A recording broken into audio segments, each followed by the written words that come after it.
it bothers me that I can't reach everybody because I try. I try so hard. I pray to try to reach more of you because I know what it feels like. I was there. I know what it feels like when you know you can do it, but it just seems like it's just outside your reach.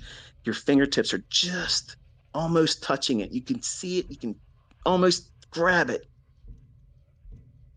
You just got to hold on a little bit more time. Keep doing what you're doing, and it'll happen. Any other time when you're trading your five handles, getting out when you're hitting it and you're content with it, there isn't this invisible barrier out there. But then when you start wanting to do more, where you know if you could be consistent with this just a few times a month, wow, what would that do for your trading? Man, that would really set you apart. Like you'd be top tier. You'd be in this upper echelon of trading. And everybody would look up to you and you'd feel good about yourself. And you would feel like this is really respectable results because you probably aren't really thinking that your five handles consistently every single day is respectable when it is. It absolutely is. So there's a balancing act that has to be maintained in your growth. In the beginning, you're scared shitless. You don't know what you're doing. You're afraid to take a trade. You're afraid to lose. You don't want to be wrong. So you're worrying about all the wrong things in the beginning. But once you work out all that stuff by experience and conditioning yourself with back testing and doing demo trading, and you work your way into a very low threshold of real monetary risk when you decide to get into live fund trading, you start with a very small amount of leverage. And the graduation from that is going to be slow, not fast, slow. And the reason why it must be slow is because you don't know what it feels like to do it. When you start building up these larger positions, whether it be a funded account challenge or whether it be now you're funded with a company or you're trading with real money, those things are going to be heavyweight factors on your psyche because you're going to be constantly worrying about, did I do this right? You're going to know that you did it too soon. Guaranteed it's going to happen. You're going to feel that. You're going to feel it. And it's going to cloud your mind. You won't even be able to know when the market's telling you, I'm not going to do that. But you want it to be so badly delivered into your hands. You won't see it. You will not see it. And you'll hold on to it too long. And the worst case scenario, which is what you're trying to avoid, will actually happen.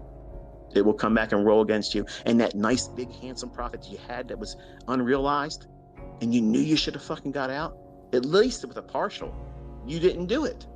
So now what are you doing? You're kicking yourself in the ass about that. You're not ready. You're not ready. It doesn't mean you're never going to get there. It just means that you haven't desensitized yourself. You work up into it slowly. Now, partials, and I'll say this in closing, partials are a huge, huge benefit to, number one, developing students because it teaches proper money management and proper trade management. And it helps you grow as a trader. It helps you understand risk. It helps you navigate order flow. But there is no, and I'm telling you openly, there is no recipe that's going to be appropriate for everyone. That's the part that you bring into it. That's your personality. If you're trading, if you're pushing a button, the result should be you're making money. That's it.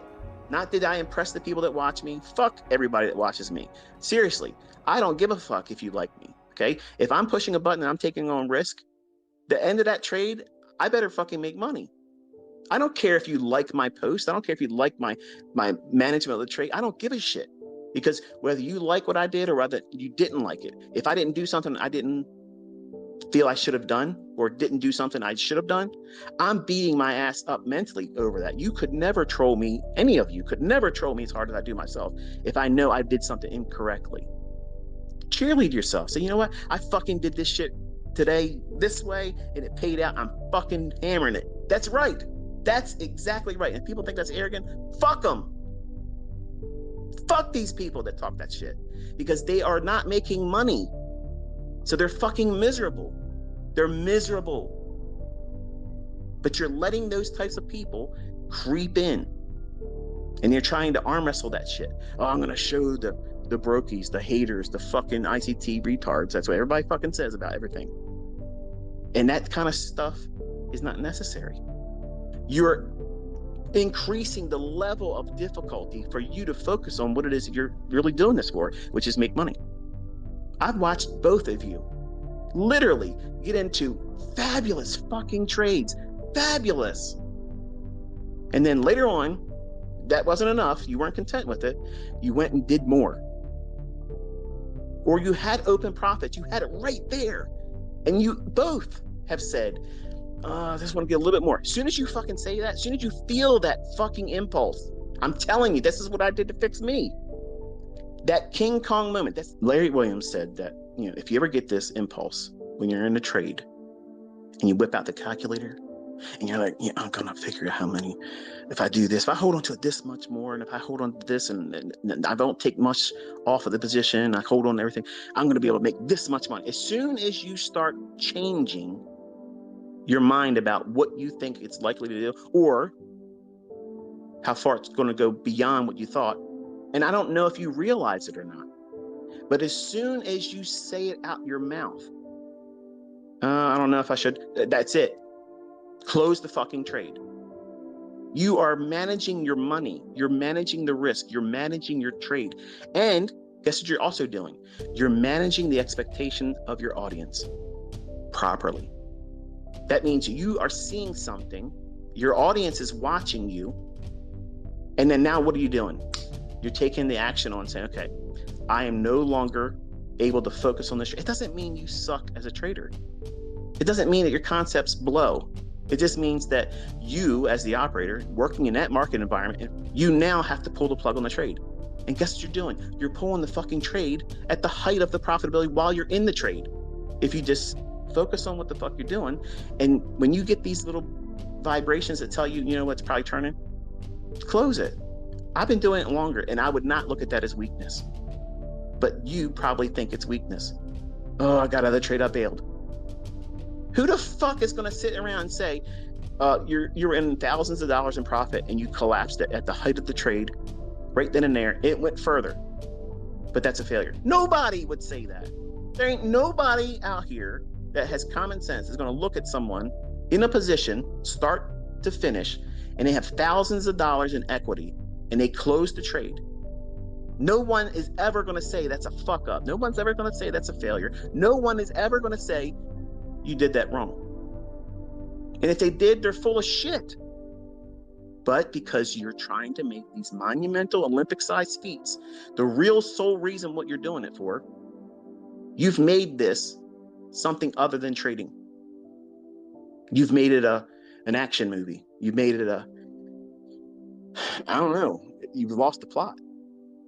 And so many of my students and everybody else out there that teaches, I'm sure you have students too, that have done this shit.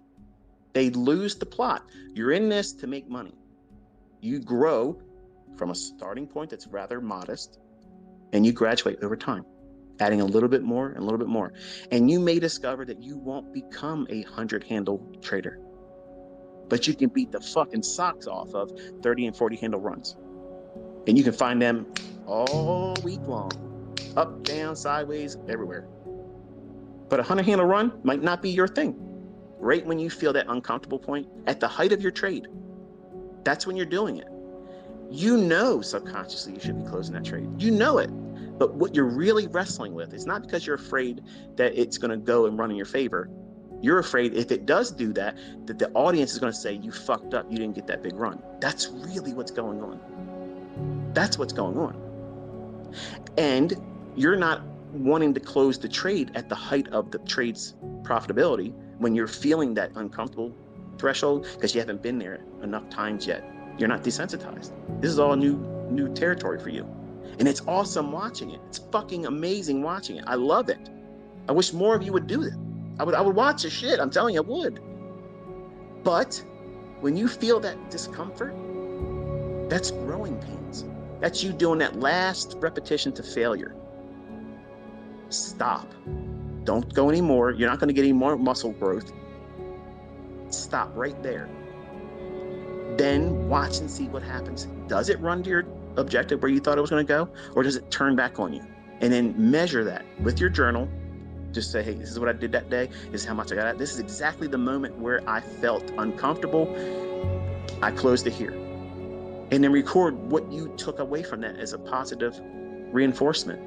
And then each time you do that, just like weight training, you'll be able to add another 2-pound plate, 5-pound plate, 10-pound plate, one more repetition, one more set, and you'll go beyond and grow.